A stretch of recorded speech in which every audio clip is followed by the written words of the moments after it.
Welcome to our channel. Today we how to backup encrypted backups with Cryptomator Cloud Storage. Easy tutorial step by step clearly. Open Cryptomator on your device. Select the option to create a new vault. Choose a suitable name for your vault. Decide on a location for your vault that you will remember. Set a strong password for your vault. Confirm the password by entering it again. Click on the Create button to initialize your vault. Once your vault is created, you will see an interface for file management. To add files for backup, click on the vault icon to open it. Inside the vault, create a new folder to organize your backups. Drag and drop the files you want to encrypt into the newly created folder. Wait for the files to upload and encrypt automatically. Once the process is complete, close the vault. To back up your encrypted vault to cloud storage, open your preferred cloud storage application. Upload the entire vault folder you created in Cryptomator to your cloud storage. Ensure that the upload is complete before closing the cloud storage application.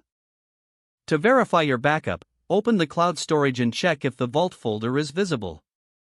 For additional safety, consider creating multiple backups in different cloud storage services.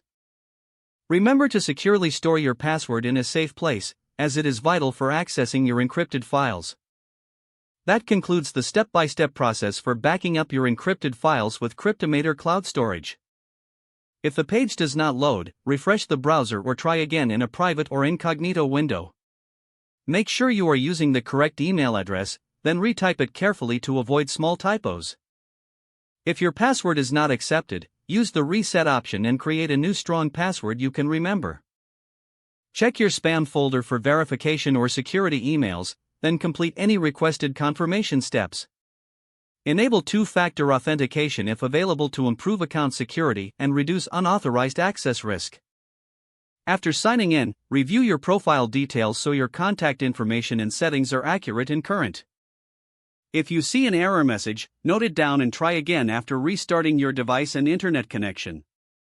Log out when you finish, especially on shared devices, to keep your account and payment information secure. Don't forget to like this video and subscribe to our channel for more step-by-step tech guides.